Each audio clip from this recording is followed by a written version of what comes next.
السلام علیکم دوستو، ویلکم ٹو مائی چینل علی آتش ناولز آفیشیل۔ آئی ہوپ آپ سب لوگ ٹھیک ہوں گے۔ آج ہم پہلی محبت کی 59 ایپیسوڈ کے ساتھ حاضر ہیں۔ ویڈیو کی شروعات سے پہلے آپ سب چینل کو لازمی سبسکرائب کر لیں، بیل آئیکن کے بٹن کو بھی پریس کر لیں تاکہ نئے آنے والی ویڈیوز آپ کو بآسانی ملتی رہیں۔ اب چلتے ہیں آج کے قسط کی طرف۔ آسمان پہ دن روشن تھا اور وہ اس کی گلی کے نکڑ پہ گاڑی روکے ہوئے تھا۔ اس کی نگاہیں ایمانے پہ تھیں۔ وہ پچھلے 5 منٹ سے اس کا ہاتھ تھام کر بیٹھا ہوا تھا، اسے باہر نکلنے ہی نہیں دے رہا تھا۔ بلیک ڈنر سوٹ میں ملبوس شہد رنگ آنکھوں والے مرد کے چہرے پہ محبت تھی۔ ایمانے اس کے یوں مسلسل دیکھنے پہ پزل ہو رہی تھی۔ اس نے گلا کھنکار کر کہا، ویر میں جاؤں؟ یہ اس نے تیسری بار کہا تھا۔ ویر نے پہلی 2 بار کہی گئی اس کی بات کو نظر انداز کیا تھا، لیکن اب کی بار اس نے بدمزگی سے ایمانے کو دیکھا۔ تمہیں اتنی جلدی کیوں ہے جانے کی؟ ایمانے اس کے گال پہ ہاتھ رکھا۔ کیونکہ میں جاؤں گی تو ہی واپس آؤں گی، یہیں بیٹھی رہی تو کیسے واپس آؤں گی؟ ویر نے بھاؤں اچکائی۔ تم مجھے بچہ سمجھتی ہو جو بہلا رہی ہو؟ ایمانے نے سر ہلایا۔ بالکل، تم بچے ہی ہو، اور وہ بھی بہت شرارتی۔ مجھے حیرانی ہوتی ہے کہ تم ایک کامیاب بزنس مین ہو۔ ویر نے اس کے ہاتھ پہ اپنی گرفت کی اور اسے اپنی طرف کھینچا۔ وہ گاڑی کے شیشے اوپر کر چکا تھا۔ تو پھر اس بچے کی ضد پوری کر کے جاؤ۔ میں نے ابھی ایک ضد سوچی ہے۔ ایمانے کا دل بیٹھنے لگا۔ کس میں؟ وہ اپنے لب اس کے قریب کر کے بولا تھا۔ ایمانے نے سوکھے لبوں پہ زبان پھیری۔ نہیں ویر، دیکھو۔ ویر نے سر نامے ہلایا۔ اس کا ہاتھ ایمانے کی سر کی پشت کے بالوں میں آ گیا تھا۔ وہ اس کے کھلے بالوں کو اپنی مٹھی میں بھر کر اس کا چہرہ اپنے قریب کر چکا تھا۔ ایمانے کے لب لرزنے لگے۔ وہ ٹھہری نگاہوں سے اس کے لبوں کے رقص کو دیکھنے لگا۔ اس گاڑی سے باہر ہمیں کوئی بھی نہیں دیکھ سکتا۔ ہم چاہیں تو اس میں کچھ بھی کر سکتے ہیں، بس ٹائم پرابلم بن جائے گا۔ اتنی دیر یہاں گاڑی کھڑی رہی تو پاکستانی عوام اس گاڑی میں بم تصور کر کے پولیس والوں کو بلوا لے گی۔ اس لیے میں بس تمہیں یہی کہہ رہا ہوں، 2 منٹ کا کام ہے، مجھے کس کرو اور چلی جانا۔ ایمانے نے سر نامے ہلانا چاہا، لیکن اس کی گرفت بالوں میں ہونے کی وجہ سے وہ سر نہ ہلا سکی۔ ویر نے اس کا جملہ بھی پورا نہ ہونے دیا۔ اس نے شدت سے اس کے لبوں کو قید کر لیا۔ اس کا نچلا لب ویر کے لبوں میں دبا تھا۔ وہ اس کی سانسوں کو اپنے اندر اتار رہا تھا۔ ایمانے کا سانس بھاری ہونے لگا۔ بس، وہ بے ربطگی سے بولی۔ اس نے اپنا چہرہ پیچھے کرنا چاہا، لیکن ویر نے پھر سے اسے گردن کی پشت سے تھام کر اپنے قریب کیا، اس کے لبوں کو شدت سے چومنے لگا۔ ایمانے میں چلتی بے حال ہونے لگی تھی۔ ویر نے اسے بڑی مشکل سے چھوڑا تھا۔ اس نے اپنے بھیگے لبوں کو پہنچا۔ مزہ آ گیا۔ وہ آنکھ دبا کر اس کی ناراض صورت کو دیکھ کر گویا ہوا تھا۔ ایمانے کا تنفس ابھی تک بحال نہیں ہوا تھا۔ وہ بری طرح ٹوٹتی سانسوں کو جوڑنے میں لگی تھی۔ پھر جب وہ کچھ سنبھل گئی تو اس نے ویر کو خفگی سے دیکھا۔ تم بہت برے ہو، تم سے کم ہوں۔ میں نے کیا کیا ہے؟ مجھے چھوڑ کر جو جا رہی ہو، اور تم مجھے چھوڑتے ہی نہیں ہو۔ وہ ہنوز ویسے ہی بولی۔ ویر نے پھر سے اسے اپنے پاس کیا۔ میں نے تمہیں چھوڑنے کے لیے پوری دنیا سے لڑائی مول نہیں لی تھی۔ تم میری ہو اور مجھے تم ہر روز چاہیے ہو، وہ بھی پوری کی پوری۔ اس نے ایمانے کا گال سہلانا شروع کر دیا تھا۔ ایمانے کی خفگی جاگ کی مانند بیٹھ گئی۔ اب تو مجھے جانے دو۔ ویر نے تھکا ہوا سانس لیا اور گاڑی کے دروازوں کے لاک کھول دیے۔ ایمانے نیچے اتر گئی۔ ویر بھی گاڑی سے باہر آ گیا تھا۔ وہ ایمانے کو تب تک دیکھتا رہا جب تک وہ اپنے گھر کے اندر نہ چلی گئی۔ پھر ویر گاڑی میں بیٹھا اور آفس کے لیے نکل گیا۔ اس نے آج اور کل پورا دن آفس میں لگانا تھا۔ شام میں وہ جب ایمانے کو لے آئے گا تو چھٹی کا سوچے گا۔ ابھی تو اس کا دل گھر بھی نہیں لگے گا۔ ایمانے کے گھر آنے سے رونق سی لگ گئی تھی۔ اس گھر میں سب کچھ ویسا ہی تھا، کچھ بھی نہیں بدلا تھا۔ حتیٰ کہ اس نے مہینے پہلے دیوار میں لگی کیل پہ اپنے ربڑ بینڈ سے اتر جانے والا چھوٹا سا بھالو لٹکایا تھا، وہ بھی وہیں لٹکا تھا۔ ایمانے کو دیکھ کر سبھی خوش ہو گئے تھے۔ بھائی کو علم تھا کہ وہ آئے گی، اس لیے کہہ کر گئے تھے شام میں کھانا باہر کھانے چلیں گے۔ ایمانے کی آنکھوں یہ بات بھابھی کے منہ سے سن کر پھیل گئیں۔ بھائی کبھی بھی باہر لے جانے کے حق میں نہیں ہوتے تھے۔ ان کے لیے سب کا گھر رہنا ہی بہتر ہوتا تھا۔ وہ اگر کچھ کھانا بھی ہے تو انہیں بتا دو، وہ گھر ہی لا دیتے تھے۔ ایمانے کو بھابھی کی بات پہ یقین نہیں آیا تھا۔ بھابھی اس کی حالت پہ ہنس دیں۔ پہلے تم کنواری تھی، اب تم شادی شدہ ہو، اس لیے اتنی تبدیلی تو آ ہی سکتی ہے تمہارے بھائی میں۔ وہ بس ہنس کے رہ گئی تھی۔ ابا کو دکان پہ ہی پتہ چل گیا تھا کہ ایمانے گھر آ گئی ہے۔ وہ آتے ہوئے اس کے لیے کیا کچھ نہیں لائے تھے۔ ایمانے ان کے آتے ہی ان سے لپٹ گئی۔ اس کی آنکھیں نہ چاہتے ہوئے بھی بھیگ گئی تھیں۔ اگر اس کے ابا نہ ہوتے تو وہ ویر کو کبھی حاصل نہ کر پاتی۔ اس کے ابا نے اس کا بہت ساتھ دیا تھا۔ وہ سلک کے گلابی کافتان میں ملبوس تھی جو گھٹنوں سے بھی نیچے تھا۔ اس کی رنگت اس میں کھل گئی تھی۔ ہلکے میک اپ نے اس کے حسن کو اور واضح کر دیا تھا۔ کانوں میں ہیرے کے نازک بوندے اور گلے میں سونے کی چین تھی۔ وہ بہت کم زیور پہن کر آئی تھی۔ اتنا تو وہ ویر کی فیملی کو جان ہی گئی تھی۔ ان کے گھر میں مڈل کلاس فیملیز کی طرح تیار ہونا پسند نہیں کیا جاتا، جبیں خود ہی سوبر سی رہتی تھی۔ اسی لیے ایمانے نے بھی بھاری بھرکم چیزوں کو پہننے کا سوچا ہی نہیں تھا۔ وہ انہی سب میں خوش تھی۔ اس کا خود کا دل نہیں کرتا تھا اتنی ہیوی ڈریسنگ اور جویلری پہننے کا۔ اس کے وجود کی ربائی ایسی تھی کہ اماں اس کی نظریں اتارتی رہیں۔ دوپہر کے کھانے کے بعد وہ تھوڑی دیر آرام کرنے کے لیے لیٹ گئی تھی۔ پھر جب شام میں اس کی آنکھ کھلی تو عصر کے ڈھلتے ہی گلی سے عورتیں لڑکیاں اس سے ملنے کے لیے آنے لگیں۔ اسے شہلا کا بھی بے صبری سے انتظار تھا۔ وہ اس سے رابطے میں تو تھی لیکن روبرو ملنے کا ایمانے کا بہت دل کر رہا تھا۔ اسکول سے آنے کے بعد وہ سو گئی تھی۔ جب اٹھی تو تیار ہو کر لائبریری کے لیے نکل گئی۔ اسے حیرانی ہوئی، اس کا دل عجیب انداز میں دھڑک رہا تھا، جیسے وہ پتہ نہیں کہاں جا رہی ہو۔ بار بار اس کے دل میں یہی سوال آ رہا تھا کہ وہ آئے گا؟ وہ کمشنر ہے، میرے لیے فارغ نہیں بیٹھا ہوگا کہ میں جاؤں گی اور وہ آ جائے گا، اس نے دل کو ڈپٹ کر کہا تھا۔ وہ لائبریری پہنچ گئی تھی۔ گاڑی میں بیٹھے ہوئے بھی وہ بار بار پیچھے کی جانب دیکھ رہی تھی۔ کوئی گاڑی قریب آتی تو وہ اس پہ نیلی روشنی ڈھونڈنے لگتی، پھر خود کو ملال کرتی یا جھڑک دیتی۔ جب وہ لائبریری کے سامنے اتری تو نامحسوس انداز میں وہ چاروں جانب نظریں گھمانے لگی، لیکن اسے وہ گاڑی کہیں بھی دکھائی نہ دی۔ شیریں کے دل کے اندیشے بڑھنے لگے۔ وہ نہیں آئے گا، اس کے دل میں بار بار آ رہا تھا۔ ہلکے نیلے رنگ کی قمیص شلوار میں ملبوس ہم رنگ دوپٹے لے کر انہیں شانے پہ چادر ڈال رکھی تھی جس پہ کڑھائی ہوئی تھی۔ ہاتھ میں پرس تھام کر وہ آہستہ آہستہ لائبریری کے دروازے کے سامنے آ گئی۔ دروازہ کھولنے سے پہلے ہی دل دھڑکنے لگا۔ وہ اندر ہوا تو لیکن اس کی گاڑی تو باہر نہیں کھڑی تھی۔ اس کے پاس ایک گاڑی تو نہیں ہوگی، شاید ایک ہی ہو۔ اف چپ! اتنی سی دیر میں دل نے دماغ کے ساتھ مل کر کیا کچھ پوچھ اور بتا دیا تھا۔ شیریں نے ان دونوں کو ڈانٹا تو وہ منہ بسور کر خاموش ہو گئے اور لائبریری میں اندر داخل ہو گئی۔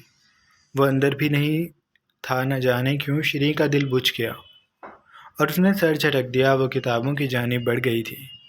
بغیر کسی دلچسپی کے اس نے کوئی بھی کتاب اٹھائی اور اسے لے کر ایک بہت الگ سے کونے میں بیٹھ گئی۔ اس کی میز کے سامنے والی کرسی خالی تھی۔ اس کے آنے سے پہلے وہ اس کے لیے جگہ کا انتظام کر چکی تھی۔ جب اس بات کو دل نے اس پہ ظاہر کیا تو وہ مکر گئی۔ یہاں ایک یہی ایک جگہ پرسکون تھی۔ اس نے خود سے جھوٹ بولا اور کتاب کھول کر بیٹھ گئی۔ لائبریری کا دروازہ لکڑی کا تھا اور شاید پرانا ہونے کے باعث جب بھی کھلتا تو ایک آواز پیدا ہوتی۔ اس آواز نے اسے سکون سے کتاب بھی نہیں پڑھنے دی۔ جب بھی دروازہ کھلتا وہ آواز پہ چہرہ اٹھا کر سامنے دیکھنے لگتی۔ ہر چہرہ ناآشنا تھا۔ وہ نہ آیا۔ شری کی امید ٹوٹنے لگی۔ میں یوں ہی آ گئی، مجھے نہیں آنا چاہیے تھا۔ اس کا عشق ٹھنڈا ہو گیا ہوگا۔ میں کون سی حسن پری ہوں جو وہ میرا انتظار کرے گا۔ اسے خود میں لاج کی روح اترتی محسوس ہوئی۔ اس نے پھر سے سر جھٹکا اور قسم کھائی کہ وہ اب دروازے کے کھلنے پہ بھی سامنے نہیں دیکھے گی، اور وہ کامیاب بھی ہو گئی۔ لیکن پھر اس کا دل بری طرح دھڑکا۔ کوئی اس کے سامنے والی کرسی پہ آ کر بیٹھا تھا۔ شری نے تیزی سے سر اٹھایا اور دل بری طرح سے ٹوٹ گیا۔ وہ ایک لڑکی تھی جو اسے دیکھ کر مسکرائی تک نہیں تھی اور کتاب کھول کر پڑھنے لگی۔ شری کی اب بس ہو گئی تھی۔ اس نے کتاب بند کی، کھڑی ہوئی چادر درست کی اور کتاب اٹھا کر ریک میں رکھتی وہ پڑھ سنبھال کر دروازے کی جانب بڑھ گئی۔ اس نے دروازہ کھولا۔ وہ خود کو ملال کرتی اپنی حالت پہ غصہ ہوتی باہر نکل رہی تھی جب وہ ٹھٹک کر رک گئی۔ کالے جوتوں پہ ہلکی سی گرد تھی اور پینٹ کے پائچے بھی مٹیالے ہو رہے تھے۔ ان کے کناروں پہ مٹی لگی تھی۔ شری نے دھیرے سے چہرہ اٹھایا تو وہ ٹھہر گئی۔ کبیر سامنے کھڑا تھا۔ اس کے ماتھے پہ بال بکھرے تھے، چہرے پہ تھکن زدہ مسکان تھی۔ آنکھیں شری کو دیکھ کر چمک رہی تھیں۔ ہمیشہ دیر کر دیتا ہوں میں۔ اس کے لہجے میں پشیمانی تھی۔ شری کا دل بری طرح دھڑک رہا تھا۔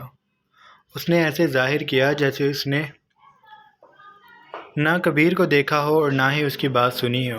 وہ دروازے سے باہر نکلی، دوسری جانب سے ہو کر آگے بڑھ گئی۔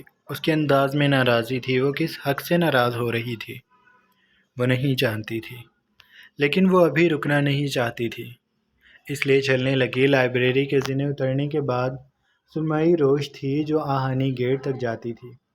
اس کے دونوں طرف درخت لگے تھے اور باقی سارا لان تھا جہاں پہ بینچ نصب تھے۔ وہ ہوا سے جھولتے درختوں کو بھی نہیں دیکھ رہی تھی۔ اس کی نگاہ آہانی گیٹ کے سامنے سڑک کے پار سرکاری گاڑی پہ تھی۔ وہ کب سے اسے تلاش کر رہی تھی، لیکن کیوں؟ اس کے پاس جواب نہیں تھا۔ میں سائٹ پہ گیا ہوا تھا، نہ چاہتے ہوئے بھی مجھے تاخیر ہو گئی، مجھے معاف کر دیں۔ وہ اس کے پیچھے پیچھے چلنے لگا۔ اس سے 2 قدموں کے فاصلے پہ موجود کبیر یوں لگتا تھا بھاگ کر پیدل آیا ہو۔ اسے خبر تو پہلے ہی مل گئی تھی، لیکن وہ کچھ غیر ملکی وزٹر کے ساتھ شہر سے باہر تھا۔ انہیں نپٹاتے اس پہ یہ وقت آ گیا تھا کہ زرد مائع سورج اپنی تمام کرنیں سمیٹ کر افق کا ساتھ چھوڑ رہا تھا۔ اندھیرا پھسلتا زمین پہ پھیل رہے تھے۔ شری اس کی بات پہ ایک دم سے رکی۔ میں آپ کا انتظار نہیں کر رہی تھی۔ اس کے لہجے میں واضح ناراضی تھی۔ کبیر نے اس کے پلٹنے پہ اس کا چہرہ بگوڑ دیکھا تو اس کے لبوں کے کنارے مسکانے لگے، لیکن اس نے شری پہ یہ بات ظاہر نہیں ہونے دی۔ میں جانتا ہوں تو صفائیاں کیوں دے رہے ہیں، وہ تپے ہوئے انداز سے بول رہی تھی۔ کبیر نے ندامت سے سر کو خم دیا۔ میں معذرت کر رہا ہوں شری، اگلی بار ایسا نہیں ہوگا۔ پہلی بار کی غلطی سمجھ کر معاف کر دیں۔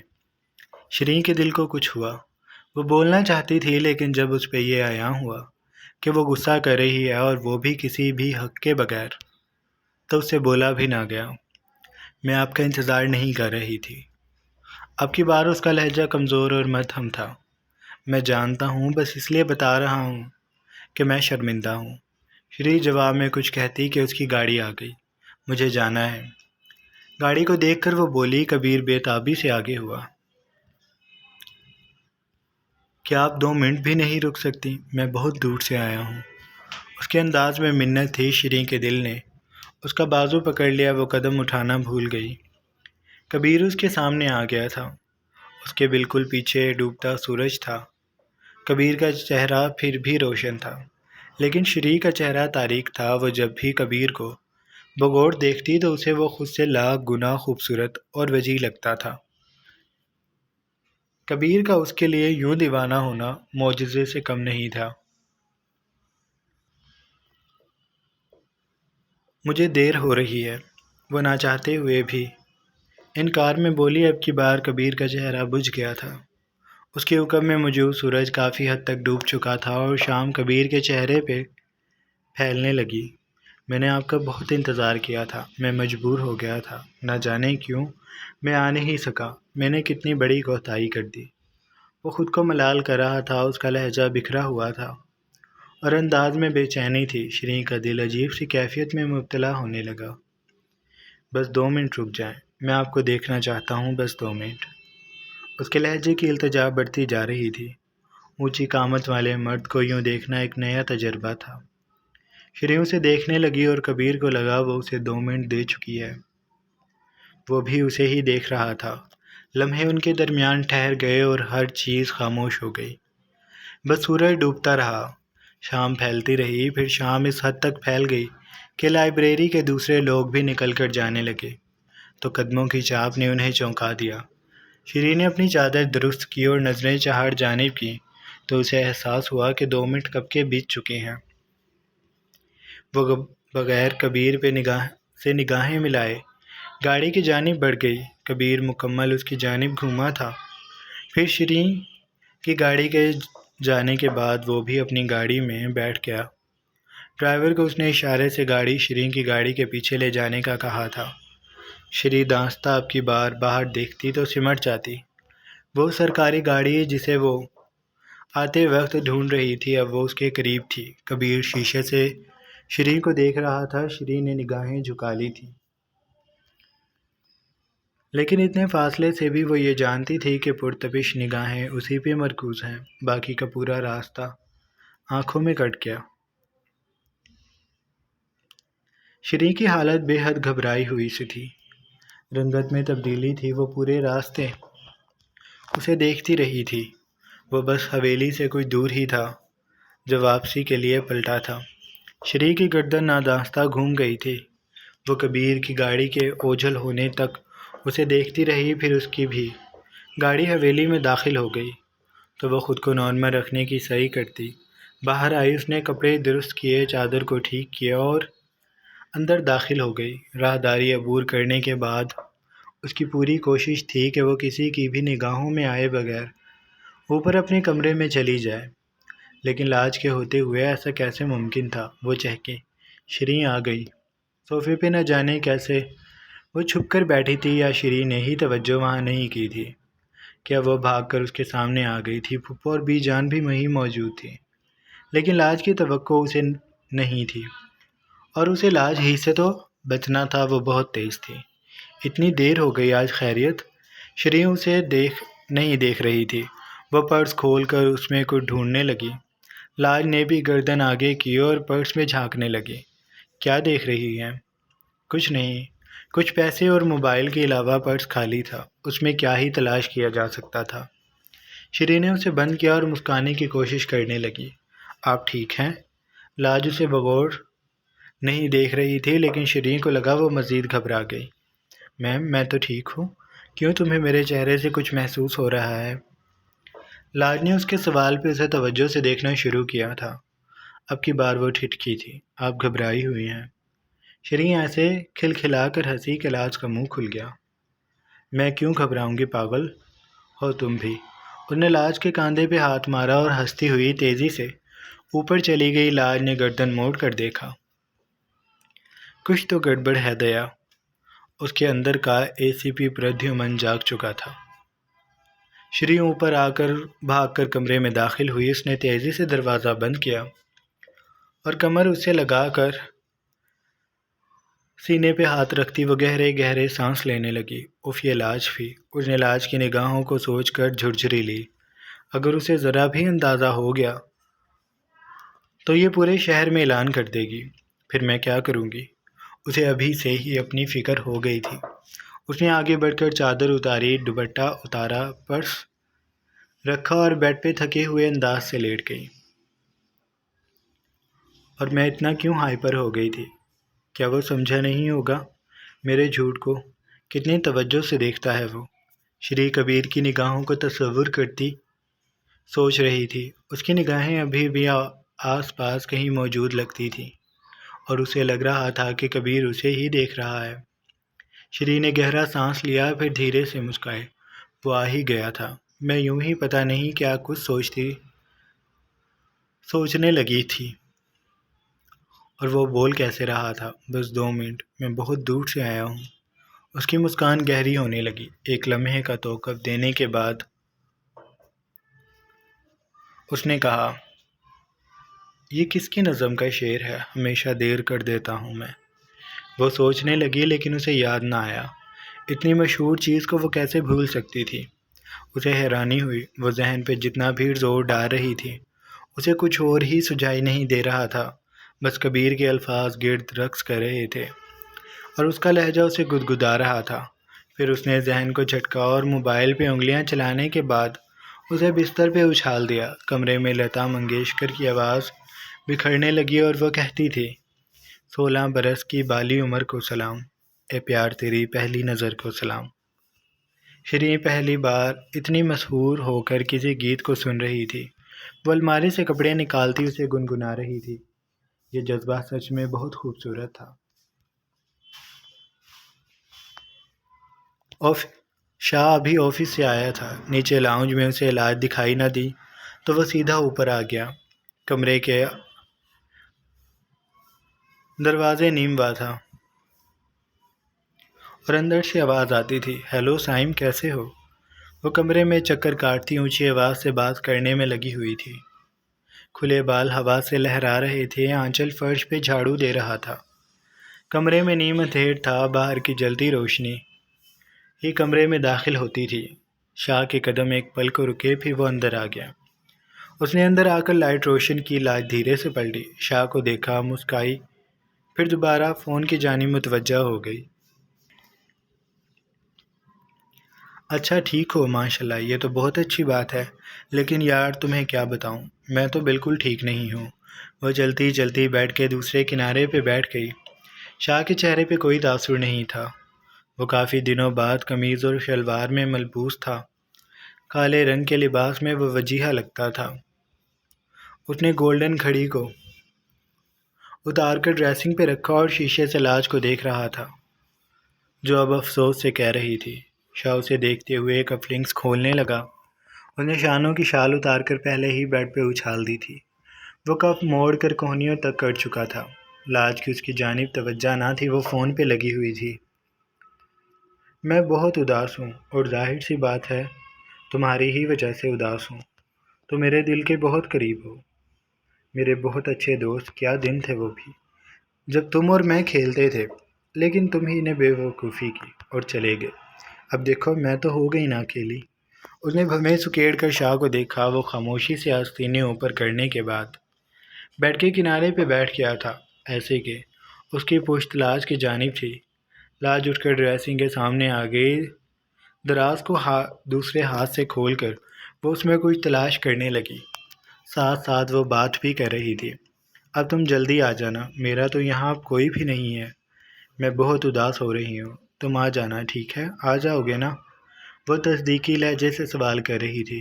شاہ نے اپنا موبائل سامنے کیا۔ وہ اسکرین کو روشن کرنے کے بعد اسے کان پہ لگا کر بیڈ سے اٹھا اور لاج کو بازو سے پکڑ کر اپنے سامنے کیا۔ ہیلو سائم، کیسے ہو بیٹا؟ شاہ کی نگاہیں لاج پہ تھیں۔ ایک ہاتھ سے اس نے فون تھام رکھا تھا، دوسرے ہاتھ میں لاج کا بازو تھا۔ اچھا، لاج تمہیں یاد کر رہی ہے، لو بات کر لو لاج سے۔ اس نے فون لاج کی طرف کیا۔ لاج کا دل بری طرح ٹوٹ گیا۔ کب سے وہ کھڑکی میں کھڑی ہو کر شاہ کا انتظار کر رہی تھی۔ جیسے ہی اس نے گاڑی دیکھی تو وہ اپنا ڈرامہ شروع کرنے کی تیاری کرنے لگی۔ شاہ کے اوپر آنے پہ اس نے کتنی صفائی سے ڈائیلاگ کہنا شروع کیے تھے، پھر بھی شاہ کو پتہ چل گیا، اور دوسری جانب سائم گم سا رہ گیا تھا۔ ہیلو؟ سائم کی آواز کانوں میں پڑی تو لاج نے شاہ کو دیکھا۔ وہ سینے پہ ہاتھ باندھ کر کھڑا تھا۔ کیسے ہو سائم؟ میں تمہیں یاد کر رہی تھی، جبکہ تم یاد کرنے والی چیز ہو نہیں، موٹے گدھے۔ شاہ نے اسے آنکھیں دکھائیں۔ لاج نے سر جھٹک دیا۔ وہ کچھ دیر سائم سے بات کرتی رہی، پھر اس نے کال بند کر کے شاہ کو فون دیا۔ میں بھی سائم سے ہی بات کر رہی تھی۔ شاہ نے بھویں اوپر کیں اور لبوں کو او کی صورت ڈھال کر اس نے سر ہلایا۔ اچھا، میں نے مان لیا۔ تم نے بہت اچھے سے مجھے تنگ کرنے کی پلاننگ کی تھی، لیکن افسوس تم ناکام ہو گئے۔ اب میں تمہیں بتاؤں گا کہ تنگ کرنا کسے کہتے ہیں۔ پہلے کھانا کھا لیتے ہیں، پھر میں تمہیں کاٹی کروں گا اور تمہیں کسی بھی طرح نہیں بخشوں گا۔ اس نے لاش کے بازو کو تھاما۔ شاہ اپنا موبائل بیڈ پہ اچھال چکا تھا۔ پھر وہ لاش کو دیوار سے لگا کر اپنے دونوں ہاتھوں میں اس کی جوان دھڑکنوں کو تھام کر انہیں شدت سے مسلتا، ان پہ چہرہ جھکا کر اپنی داڑھی اور مونچھوں کی چبھن دینے لگا تھا۔ لاج نے بے اختیار اپنی بگڑتی حالت پہ اس کی قمیض کو کالر سے تھام لیا تھا۔ اس کے لبوں سے بہکی بہکی سسکیاں نکل رہی تھی۔ وہ اپنے پنجوں کے بل کھڑی ہو گئی تھی۔ جاری ہے۔